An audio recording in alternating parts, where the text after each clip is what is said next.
Manjaladevi Murugesan software training centre உங்களை அன்புடன் வரவேற்கிறது. ஸோ இந்த வீடியோவில் நம்ம எலக்ட்ரிக்கல் பற்றி பார்க்க போகிறோம். ஸோ இது வரைக்கும் நம்ம மெக்கானிக்கல் பார்த்தோம், ப்ளம்பிங் பார்த்தோம், இப்போ எலக்ட்ரிக்கல். ஸோ எலக்ட்ரிக்கலில் போய்ட்டு நான் லைட்டிங்ஸ் எல்லாம் வைக்கணும். ஸோ லைட்டிங்ஸ் வைக்கணும்னா நம்ம ஆக்சுவலாக ஹெச்ஏசியில் மெக்கானிக்கல் என்ன பண்ணோம், இந்த ரூமுக்கு எவ்வளோ சிஎஃப்எம் வேணுங்கிறத நம்ம கேல்குலேட் பண்ணோம். ஓகே, ரிவிட்டே நமக்கு கேல்குலேட் பண்ணி கொடுத்துச்சு, இன்புட்டெல்லாம் கொடுத்தோம், ரிவிட்டே கேல்குலேட் பண்ணி கொடுத்துச்சு. பட் எலக்ட்ரிக்கலை பொறுத்தவரை லைட்டிங்கை வைக்கணும், எனக்கு ஃபஸ்ட்டு தேவை இலுமினேஷன். இலுமினேஷனுங்கிறது நத்திங் பட் மோரார்லெஸ் பிரைட்னஸ் மாதிரி. ஓகே, எந்த அளவுக்கு பிரைட்டாக வேணும் அப்படிங்கிறத நமக்கு சொல்லணும். ஓகேங்களா? ஸோ பிரைட்னஸை பேஸ் பண்ணி தான் நம்ம லைட்டிங்கே வைக்க முடியும். பட் இது என்னென்னா பிரைட்னஸ் இலுமினேஷன் எவ்வளோ வேணுங்கிறத இது கேல்குலேட் பண்ணாது. ஓகே, ஸோ நம்ம தான் இன்புட்டாக கொடுக்கணும். ஏன்னா வேரியஸ் பேராமீட்டர்ஸ் இருக்குது. ஸோ அப்படிங்கும்போது ஸ்டாண்டர்ட்ஸில் பார்த்தீங்கன்னா கொடுத்துருப்பாங்க. என்னென்னா ஆவரேஜ் எடுத்து இந்த மாதிரி லைட்டிங் ரூமாக இருந்தால் இந்த அளவுக்கு இலுமினேஷன் வேணும், இந்த லெக்சர் ஹாலாக இருந்தால் இந்த மாதிரி வேணும், ஒவ்வொன்றுக்கும் அவங்க கொடுத்துருப்பாங்க இவ்வளோ இலுமினேஷன் வேணும்னு. ஏன்னா அந்த இலுமினேஷனை பொறுத்தவரை எப்படின்னா, பெட்ரூம்னு எடுத்தோம்னா அது ஒரு மாதிரி, ஆடிட்டோரியம்னு எடுத்தோம்னா அது ஒரு மாதிரி. ஓகே, இதே ஸ்டேஜஸ்ன்னு சொன்னோம்னா அதோட பிரைட்னஸ் பார்த்தீங்கன்னா அதிகமாக கொடுத்துருப்பாங்க. ஸ்டேஜஸில் பார்த்தீங்கன்னா லைட்டிங் அந்த அளவுக்கு, ஏன்னா அப்போ தான் நமக்கு கவரேஜ் இருக்கும் அப்படின்னு. இதே நீங்கள் பெட்ரூமில் அந்த மாதிரி லைட்டிங்ஸ் வைப்போமா, ரெஸ்ட் ரூமுக்கு அந்த மாதிரி லைட்டிங்ஸ் வைப்போமா? கிடையாது. ஓகே, ஸோ ரூமுக்கு தகுந்த மாதிரி நமக்கு இதுக்கு தகுந்த மாதிரி மாறுங்கிறதுனால இது என்ன ரிவீட் வந்து கேல்குலேட் பண்ணாது, நம்ம தான் இலுமினேஷனை இன்புட்டாக கொடுக்கணும். இன்னொரு முக்கியமான ஒரு விஷயம், இந்த பிரைட்னஸ் பார்த்தீங்கன்னா இப்போ நான் ஒன்றும் இல்லை, ஒரே சைஸ் ரூம் தான், அதே 60 வாட் பல்ப் தான் நான் யூஸ் பண்ண போகிறேன். ரைட்டுங்களா? ஒரு ரூமில் டார்க் கலர் ப்ளூ பெயிண்ட் அடிச்சிருக்கேன், இன்னொரு ரூமில் லைட் கலர் ப்ளூ பெயிண்ட் அடிச்சிருக்கேன். எந்த ரூம் எனக்கு பிரைட்டாக தெரியும்? ஓகே, லைட் கலர் அடிச்சிருக்க ரூமில் தான் நமக்கு லைட்டாக தெரியும். ஓகே, பிரைட்டாக தெரியும். ஸோ அப்படிங்கும்போது என்னென்னா பெயிண்டிங்க்கு தகுந்த மாதிரி நம்ம என்ன மெட்டீரியல் யூஸ் பண்ணுறோமோ அதுக்கு தகுந்த மாதிரி என்னோட பிரைட்னஸ் ஃபுல்லாக மாறும். அதனால் நம்ம தான் வந்து இன்புட்டாக கொடுக்குற மாதிரி இருக்கும். ஸோ எப்படி கொடுக்க போகிறோம்? ஸோ வியூவில் போனீங்கன்னா கிரியேட்டில் ஷெட்யூல் பார் குவான்டிட்டிஸ். ஓகே, ஸோ இதில் தான் போய் நான் இன்புட்டாக நான் கொடுக்க போகிறேன். ஸோ கொடுக்கும்போது என்னென்னா ஆக்சுவலாக நான் எதுக்காக இப்போ இலுமினேஷனுங்கிறது எதை பேஸ் பண்ணது? ஸ்பேஸை பேஸ் பண்ணது, ஒவ்வொரு ஸ்பேஸுக்கும் எவ்வளவு தேவைன்னு. ஓகே, இங்கே இப்படியே வந்தீங்கன்னா கீழே ஸ்பேஸுன்றிருக்கும். ஓகே, நியூ ஷெட்யூலில் சப்போஸ் எனக்கு வரலன்னா ஃபில்டர் லிஸ்ட்டில் போயிட்டு நீங்கள் என்ன பண்ணுங்கள், மெக்கானிக்கல் எலக்ட்ரிக்கல், ஒன்று மெக்கானிக்கல் எனேபிளாக இருக்கணும் அல்லது எலக்ட்ரிக்கல் எனேபிளாக இருக்கணும். ஓகேங்களா? எனேபிள் கிளிக் பண்ணி விட்டிங்கன்னா உங்களுக்கு ஸ்பேசஸ் வந்துடும். ஸோ இப்போ ஃபஸ்ட்டு வந்து இந்த ஸ்பேஸுக்கு என்ன நேம்? ஸோ நான் என்ன பண்ண போகிறேன்னா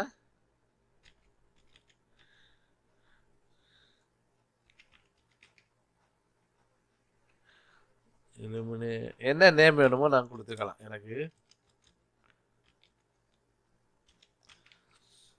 ஓகே, ஸோ என்ன நேம் வேணுமோ நம்ம கொடுத்துக்கலாம். ஓகே, ஷெட்யூல் பில்டிங் காம்போனன்ட் தேவையில்லை, ஷெட்யூல் கீ. ஸோ ஷெட்யூல் கீக்கு வந்து ஃபஸ்ட்டு என்ன பண்ணுறேன்னா ரூம் நம்பரை வச்சு தான் நான் ஐடென்டிஃபை பண்ண போகிறேன். ஓகே, இலுமினேஷன் ஷெட்யூல் நான் ஒன்று க்ரியேட் பண்ணுறேன். ஸோ ஒவ்வொரு ரூமுக்கும் ஒவ்வொரு இதுக்கும் நமக்கு ரூம் நம்பருக்கும் எவ்வளோ இலுமினேஷன் வேணும் அப்படிங்கிறத நம்ம கொடுக்க போகிறோம். ஸோ அப்போனா ஷெட்யூல் கீ ரூம் நம்பரை நோட் பண்ணுவோம், ரூம் நம்பர். ஓகே, இது ஸ்டெப் பை ஸ்டெப் நோட் பண்ணிக்கோங்க. ஒரு தடவை நீங்கள் க்ரியேட் பண்ணிட்டீங்கன்னா திருப்பி அதே ஷெட்யூல் இதில் க்ரியேட் பண்ண முடியாது. ஸோ ப்ராக்டிஸ் பண்ணும்போது என்னென்னா சேவ் பண்ணாமல் க்ளோஸ் பண்ணிவிட்டு திருப்பி இன்னொரு ஃபைலை ஓப்பன் பண்ணி ட்ரை பண்ணி பாருங்கள். ஓகேங்களா? ஸோ அதே இதில் நீங்கள் வந்து ஒரு தடவை இந்த நேமில் நீங்கள் க்ரியேட் பண்ணிங்கன்னா திருப்பி க்ரியேட் ஆகாது. ஸோ ஓகேன்னு கொடுத்துருங்க. ஸோ கொடுத்தோன்னா கீ நேம் நம்ம ஏற்கனவே க்ரியேட் பண்ணுறது தான். ஓகேங்களா? ரூம் நம்பரும் கொடுத்தோம்ல அது. ஸோ இப்போ பார்த்தீங்கன்னா எனக்கு ஐடென்டிஃபை பண்ணுறதுக்காக நேம் இங்கே பார்த்தீங்கன்னா லெஃப்டில் இருக்கும் அவைலபிள் ஃபீல்டு. ஸோ நான் இதை கிளிக் பண்ணேன்னா ரைட்டுக்கு போயிடும். ஒன்ஸ் இந்த பக்கம் வந்துருச்சுன்னா இந்த பக்கம் இது வராது. ஸோ இப்போ எனக்கு தேவை வந்து இலுமினேஷன் தான் வேணும். அப்போ நான் ரெக்கார்டு இலுமினேஷன் சொல்லி ஒரு பேராமீட்டர் நான் க்ரியேட் பண்ணுற மாதிரி இருக்கும். நல்லா ஞாபகம் வச்சுக்கோங்க, ரிவீட்டை பொறுத்தவரை ஏதாவது ஒரு இன்புட் கொடுக்கணும், நான் பேராமீட்டர்ஸ் மூலமாக தான் கொடுக்க முடியும். பேராமீட்டர்ஸ் நத்திங் பட் இந்த பக்கம் லெஃப்ட்டில் உள்ளது அந்த நேமு, அது ஒரு பேராமீட்டரு, கீ நேம் ஒரு பேராமீட்டரு. கிட்டத்தட்ட 4 விதமான பேராமீட்டர் இருக்குது. இப்போ 5 விதமான பேராமீட்டர்ஸ் வந்துச்சு. ஸோ அது இந்த ஸ்கோப்பில் இல்லைங்கிறத அதை பற்றி நான் இங்கே டிஸ்கஸ் பண்ணலை. ஓகேங்களா? வேணால் அந்த பேராமீட்டர்ஸை பற்றி தனியாக ஒரு வீடியோ போடுறேன், அதில் பாருங்கள். ஏன்னா ரொம்ப முக்கியம், அந்த பேராமீட்டர்ஸ்னால் என்ன, எது, எப்படி ரியாக்ட் பண்ணும் அப்படிங்கிறத சொல்லணும். ஓகே, இந்த பேராமீட்டர் வெளியிலையும் க்ரியேட் பண்ணலாம், பட் நான் இங்கேயே க்ரியேட் பண்ணுறேன். ஓகே, மேனேஜரில் போனீங்கன்னா நியூ பேராமீட்டர்னு இருக்கும். ஓகே, அதில் போய்ட்டு நம்ம க்ரியேட் பண்ணிக்கலாம். ஜஸ்ட் நான் அங்கே க்ரியேட் பண்ணல, இங்கே போகிறேன் நியூ பேராமீட்டர். ஸோ கிளிக் பண்ணோன்னே பார்த்தீங்கன்னா பேராமீட்டர், ப்ராஜெக்ட் பேராமீட்டர், ஷேர்டு பேராமீட்டர்னு வருது. ஸோ இது நம்ம ப்ராஜெக்ட் பேராமீட்டர் தான் நான் க்ரியேட் பண்ண போகிறேன். So name. ஸோ அதுக்கு நான் என்ன பண்ண போகிறேன், ரெக்கார்டு இலுமினேஷன்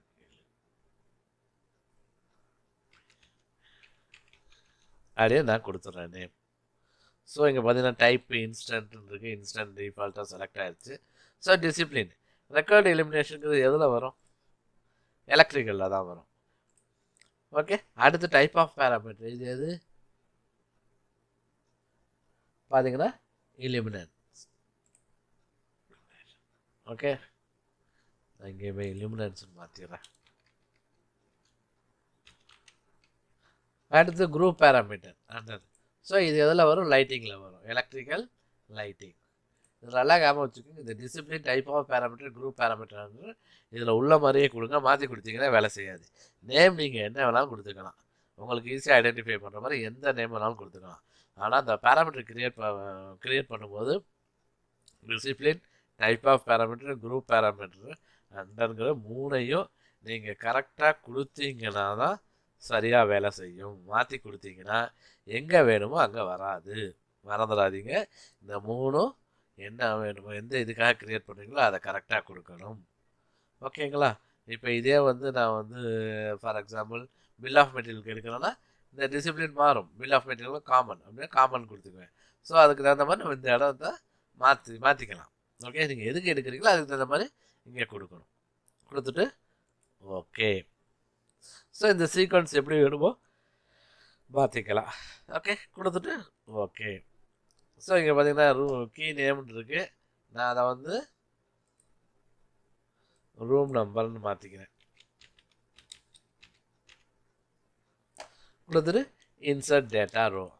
ஸோ நமக்கு எவ்வளோ ஸ்பேசஸ் இருக்கோ அவ்வளோ ஸ்பேஸ், நம்ம அங்கே ரூம்ஸ் இருக்குது பார்த்தீங்களா, அத்தனை ஸ்பேஸ் நம்ம க்ரியேட் பண்ணோம்ல, அது அத்தனைக்கும் நீங்கள் அவ்வளோவும் க்ரியேட் பண்ணணும். ஓகேங்களா, மறந்துடக்கூடாது. சரி, இப்போ 2 ரூமுக்கு ஒரே வேல்யூ தான் வருது, அப்புறம் 2க்கும் ஒரே நம்பரை யூஸ் பண்ணிக்கலாம்னா பண்ணக்கூடாது. ஒவ்வொன்றுக்கும் தனித்தனியாக நம்ம கொடுக்கணும். ஸோ ரூம் நம்பர் என்ன, அங்கே நம்ம ஸ்பேஸில் நம்ம என்ன நம்பர் கொடுத்துருக்கோமோ அதே நம்பர், அதுக்கு என்ன நேம் கொடுத்துருக்கீங்களோ அந்த நேம். இங்கே வந்து நமக்கு வந்து ஆஃபீஸ்னு கொடுத்துருக்கோம், அங்கே கொடுத்துருந்தீங்கன்னா இங்கே ஆட்டோமேட்டிக்காக காட்ட ஆரம்பிக்கும். ரெக்கார்டு இலுமினன்ஸ். ஸோ ரெக்கார்டு இலுமினன்ஸ் எவ்வளோ வேணும் அதை கொடுக்கும்போது என்னென்னா ஃபஸ்ட்டு நான் யூனிட்டை மாற்றிக்கிறேன்.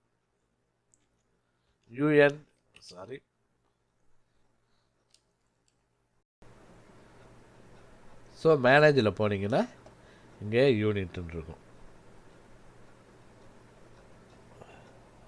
Project unit. ஓகே, ஸோ நான் சொன்னேன்ல ப்ராஜெக்ட் பேராமீட்டர் இங்கேயே போய் க்ரியேட் பண்ணிக்கலாம். ஜஸ்ட் இங்கே போய் கிளிக் பண்ணிவிட்டு ஹேண்ட் சொன்னீங்கன்னா இங்கே போய் கிளிக் பண்ணிக்கலாம் எதுக்கு வேணும்.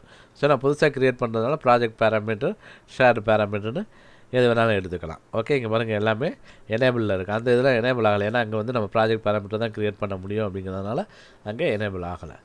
ஓகேங்களா, ஸோ இங்கே போய்ட்டு என்ன பண்ணுறேன்னா project units. So project unit common electrical illuminance. இங்கே பார்த்தீங்கன்னா 2 யூனிட் இருக்குது, foot candle lux. Okay, foot candle யாரும் யூஸ் பண்ணுறதில்ல, லெக்ஸ் தான் நம்ம யூஸ் பண்ண போகிறோம், லெக்ஸ். ஓகே, ஃபுட் கேண்டில்னால் என்ன, அப்ராக்சிமேட்டான ஒரு தியரி சொல்கிறாது. ஓகே, ஆக்சுவலாக அதில் போனீங்கன்னா நிறைய டெஃபினேஷன்ஸ் வரும். சிம்பிளாக சொல்ல போனால் ஒரு அடி உயரமுள்ள மெழுகுவத்தி எந்த அளவுக்கு வெளிச்சம் கொடுக்குமோ அதுதான் ஃபுட் கேண்டில்னு சொல்லுவாங்க. ஓகேங்களா, இப்போ பார்த்தீங்கன்னா நம்ம 100 லக்ஸ்ன்னு எடுத்தோம்னா அதில் பார்த்தீங்கன்னா 10 இந்த மாதிரி தான் வரும். ஓகே, இங்கே யூனிட் மாற்றினாவே அதை காமிச்சிடும், பட் அதை பற்றி பாதர் பண்ணிக்க வேணாம். நமக்கு தேவை லக்ஸுங்கிற இலுமினன்ஸ்க்கு லக்ஸுங்கிற யூனிட் தான் யூஸ் பண்ண போகிறோம். ஓகே, ஸோ இப்போ என்ன பண்ணுறேன்னா இதுக்கு ஒரு 150, அடுத்ததுக்கு ஒரு 150. ஸோ எவ்வளோ வேணுமோ எல்லாமே ஒவ்வொரு ஸ்பேஸுக்கும் ஆஸ் பர் ஸ்டாண்டர்ட் எவ்வளோ வேணுமோ அதை நம்ம கொடுத்துடணும். ஓகேங்களா, ரெஸ்ட் ரூம்னு சொன்னோம்னா அதுக்கு தகுந்த மாதிரி மாறும், ஒவ்வொரு ரூமுக்கும் ஒவ்வொரு வேல்யூஸ் வரும். ஸோ நான் கொடுத்துட்றேன். கொடுத்து முடிச்சுட்டு திருப்பி இங்கே வரேன். ஏற்கனவே ஸ்பேஸ் க்ரியேட் பண்ணாமல் இருந்தோம்னா இங்கே கிளிக் பண்ணி ஸ்பேஸ் நம்ம அனலிஸ்ட்டில் போய்ட்டு ஸ்பேஸ்க்கு க்ரியேட் பண்ணிக்கலாம். ஓகே, ஸ்பேஸ் டேக் பார்த்திங்கன்னா டேக் இல்லாமல் இருக்குது. ஸோ நம்ம அது முன்னாடி கூட பார்த்தோம். இப்போ அந்த டேக்கோட யூசேஜ் தெரியுதுங்களா? ஏன்னா இதில் வராது. நம்ம டேகு எதுக்கெலாம் டேக் வேணுமோ நம்ம கொடுத்துக்கலாம். ஓகேங்களா? ஸோ இப்போ என்ன பண்ணுறேன், இந்த ஸ்பேஸை செலக்ட் பண்ணிக்கிறேன். ஓகே, செலக்ட் பண்ணிக்கிட்டு இங்கே அப்படியே கீழே வந்தீங்கன்னா ரெக்கார்டு இலிமினன்ஸும் புதுசாக ஒரு யூனிட் க்ரியேட் ஆகிருக்கும் பேராமீட்டர். ஸோ இங்கே போய்ட்டு இன்புட் கொடுக்க வேணாம். ஏன்னா ஒவ்வொன்றுக்கும் இங்கே கொடுக்கக்கூடாது, நம்ம அங்கே தான் கொடுக்கணும். இங்கே கொடுத்தோம்னா மாற்றும் போது சில தலைவலிகள் வரும். அதனால் அங்கே கொடுக்க தேவையில்லை. இங்கே பாருங்கள், ரூம் நம்பர். ஓகே, ஸோ இதே நம்பர் நீங்கள் கொடுத்துக்கலாம், நம்பர் GF01ன்னு. பட் இங்கே நான் டவுன் பண்ணேன்னா எனக்கு இங்கே நம்பர் வரும். ஸோ இங்கே நம்பர் அந்த ஸ்பேஸை செலக்ட் பண்ணோன்னே இங்கே பாருங்கள், ஆட்டோமேட்டிக்காக 150 lakhsங்கிறது வந்துருச்சு. ஓகே, ஸோ இதே மாதிரி ஒவ்வொரு ஸ்பேஸையும் நான் செலக்ட் பண்ணி இந்த ரூம் நம்பரை நான் மாற்றிக்கிறேன். 2 2 இதுக்கு ஒரே நம்பர் ஒரே வேல்யூ இருந்தாலும் அந்த மாதிரி கொடுக்கக்கூடாது. ஒவ்வொரு ஸ்பேஸுக்கும் தனித்தனி நம்பர் தான் அசைன் பண்ணணும், மறந்துடக்கூடாது. இதை மறந்துடாதீங்க. ஸோ இதே மாதிரி ஒவ்வொரு ஸ்பேஸுக்கும் நம்ம கொடுத்துறோம். இப்போ இதை செலக்ட் பண்ணுன்னு வச்சுக்கோங்களேன். இங்கே பார்த்தீங்கன்னா record elimination, average estimated elimination first இருக்கும். ஸோ லைட்டிங் வச்சா இப்போ 0 தான் கட்டுது. லைட்டிங் வச்சா தான் நமக்கு அங்கே வரும். ஓகேங்களா? சரி, இப்போ லைட்டிங் வச்சதுக்கப்புறம் நான் என்ன பண்ணுவேன், திருப்பி இங்கே எவ்வளோ தேவை, இங்கே எவ்வளோ வந்திருக்கு அப்படின்னு ஒவ்வொரு தடையும் இந்த ஸ்பேஸை கிளிக் பண்ணி நான் செக் பண்ணுறேன்னா எனக்கு கொஞ்சம் தலைவலி நிறையா அதிகமாகிடும். ஏன்னா இது என்னடா அப்படியே உட்காந்து பண்ணிக்கிட்டே இருக்கும், கரெக்டாக செலக்ட் பண்ணணும் அப்படிங்கும்போது எனக்கு வேலை கெட ஆரம்பிக்கும். ஸோ அதுக்காக என்ன பண்ண போகிறோம், இன்னொரு ஷெடியூலை நம்ம க்ரியேட் பண்ண போகிறோம். ஸோ ஷெடியூல், திருப்பி வியூவில் போய்ட்டு ஷெடியூல் பார் குவான்டிட்டிஸ்.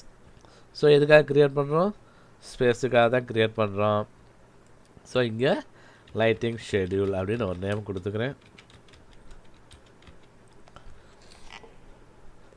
ஸோ ஷெடியூலுக்கு தேவையில்லை, இதே தான். ஓகே, ஸோ இப்போ போயிட்டு ஒவ்வொன்றா எடுத்துக்க போகிறோம். பார்த்திங்கன்னா ஆவரேஜ் ஏல கடைசியில் இருக்கும். Average estimated elimination double click பண்ணலாம். ஸோ நேமு ஐடென்டிஃபை பண்ணுறதுக்காக ரெக்கார்ட் நம்ம க்ரியேட் பண்ணது. ஸோ இதை யூஸ் பண்ணி நம்ம அப் அண்ட் டவுன் பண்ணிக்கலாம். என்ன சீக்வன்ஸ் வேணும் எல்லாமே நம்ம இங்கே கொடுத்துக்கலாம். ரைட்டுங்களா? கொடுத்துட்டு இப்போ நான் வந்து ஓகேன்னு கொடுத்துட்டேன்னா எனக்கு பேராமீட்டர்ஸ் அங்கே வந்துடும். ஓகே, பட் இப்போ என்னென்னா நான் ஒவ்வொரு தடவை இங்கே ஓப்பன் பண்ணி பார்க்கணும். இங்கே 150 lakhs, இங்கே பார்த்தீங்கன்னா 0 lakhs இருக்குது. ஸோ இங்கே பார்த்தீங்கன்னா டிஃப்ரென்ஸை நான் செக் பண்ணணும். பட் எல்லா இடத்துலையும் கரெக்டாக எக்ஸாக்டாக 150 வைக்க முடியுமா? வைக்க முடியாது. கொஞ்சம் ப்ளஸ் ஆர் மைனஸ் தான் வரும். ஸோ இப்போ இங்கே ப்ளஸ் ஆர் மைனஸ் 10 lakhsன்னு கொடுத்துருக்கேன். இப்போ இங்கே 145 வருது. ஸோ அப்படிங்கும்போது ப்ளஸ் ஆர் மைனஸ் 10க்குள்ளே இருக்கா? ஆமாம் இருக்குது அப்படின்னு நான் ஒவ்வொரு தடையும் நான் யோசிக்கணும். அதுக்கு பதில் என்ன பண்ண போகிறேன்னா, திருப்பி போயிட்டு ஃபீல்டில் நீங்கள் இதை ஃபுல்லாக கம்ப்ளீட் பண்ணிவிட்டே இந்த ஸ்டெப்புக்கு வரலாம். பட் உங்களுக்கு புரியணுங்கிறதுக்காக ஒவ்வொரு தடையும் நான் க்ளோஸ் பண்ணி நான் வருவேன். ஓகேங்களா? திருப்பி என்ன பண்ணுறீங்க, இங்கே எடிட்டில் போனீங்கன்னா இந்த ஃபீல்டு இருக்கும். இங்கே போனீங்கன்னா எஃப்எக்ஸ்ன்னு இருக்கும், ஆட் கால்குலேட்டட் பேராமீட்டர். ஸோ இது என்னென்னா ஒரு சம்மேஷன் மாதிரி. இப்போ என்ன பண்ண போகிறேன்னா லைட்டிங் டெல்டான்னு ஒரு இது க்ரியேட் பண்ண போகிறேன்.